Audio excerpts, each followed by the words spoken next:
Feeling a little bit of that pressure for part 1 of the Cambridge B2 first speaking exam? Yeah, I get it. But don't you worry. Today we're going to break down exactly what you need to know. We're going to turn that exam stress into a super clear strategy for success. You'll be ready. So, are you ready to really tackle this thing? Because by the end of our time here, you're going to feel more than just ready. You'll feel confident. For real. All right, let's dive in. Okay, first things first, let's get some perspective here. This whole part of the exam, it only lasts for about 2 minutes. That's it, just 2 minutes. It's really just a short, focused chat to get things rolling. So, seriously, take a deep breath. It's a quick sprint, not some long, scary marathon. So here's our game plan. First up, we're going to demystify what part 1 is all about. Then we'll nail down the ideal answer structure. After that, we'll look at how to really level up your English, what common mistakes you absolutely need to avoid, and then, you guessed it, we'll see it all come together with some awesome model answers.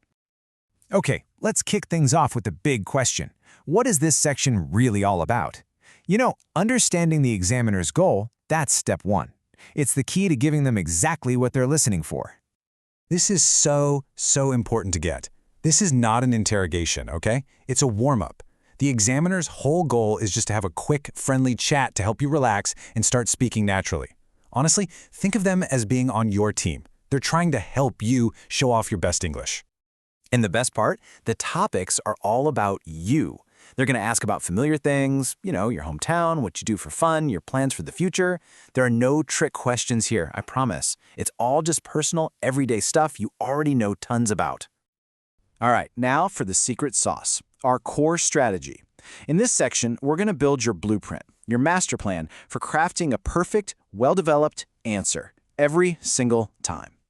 And here it is. It's a simple 4-step structure. Super easy. First, give a direct answer to their question. Step 2, add a little extra detail to flesh it out. Then, follow that up with a reason, you know, the why behind your answer. And finally, you just cap it off with a quick, simple example. That's it. Okay, let's see how this actually works. Let's say the question is about free time. The direct answer is, I usually spend my free time learning languages. Simple. The added detail, I've been doing that for 3 years. Okay, nice. Then the reason? Because it helps me stay creative. And boom, the example. For example, last month I built a small app. See that? The whole answer is complete, it's structured, and guess what? It takes only about 20 seconds. That is the perfect length. So, we've got the structure down pat. Now let's talk about how to fill that structure with language that really screams B2 level. It's time to go from good to great.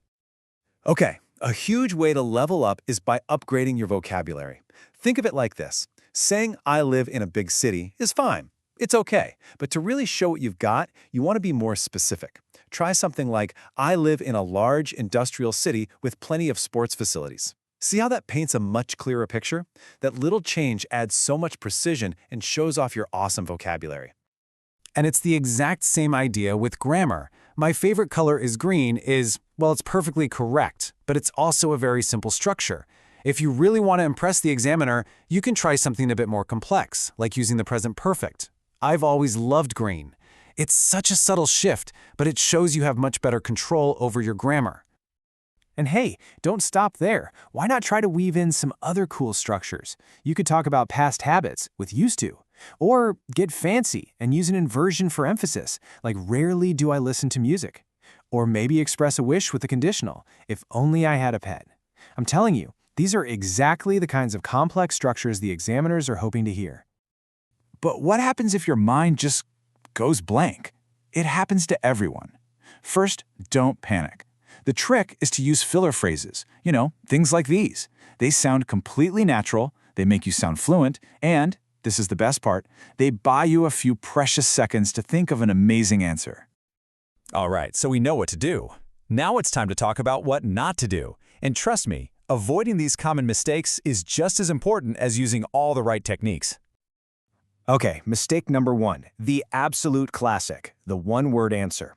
Yeah, it technically answers the question, but it gives the examiner nothing to grade you on. It is a massive missed opportunity.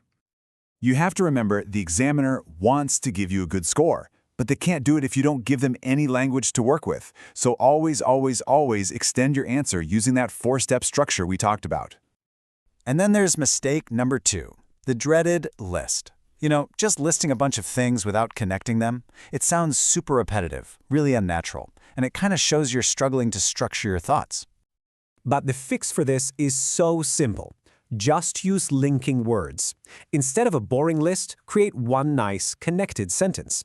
I like meeting friends, as well as going to restaurants. Moreover, I also enjoy... See? That shows the examiner you can connect your ideas smoothly and elegantly. All right, it's time. Let's put this all together. In our final section, we're going to see what a strong, perfectly structured answer sounds like in real time. We're applying everything we've just covered. Let's do it. So let's take a common question like, what do you like about your town? Now listen to this model answer.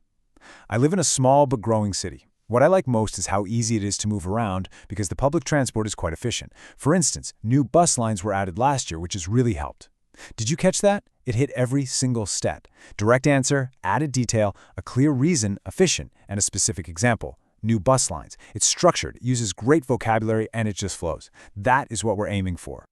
Okay, so if you're going to remember anything today, please let it be these 3 golden rules. Number 1, always use that 4-step structure. Answer, detail, reason, example.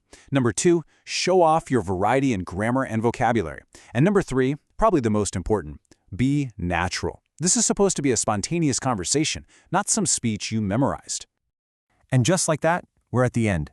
You've got the tools now, you've got the strategy. So the only question left is, what's your plan to actually put this into practice? How about this? Think about just one topic you can work on this week using that 4-step structure. You've got this. Thanks so much for joining me.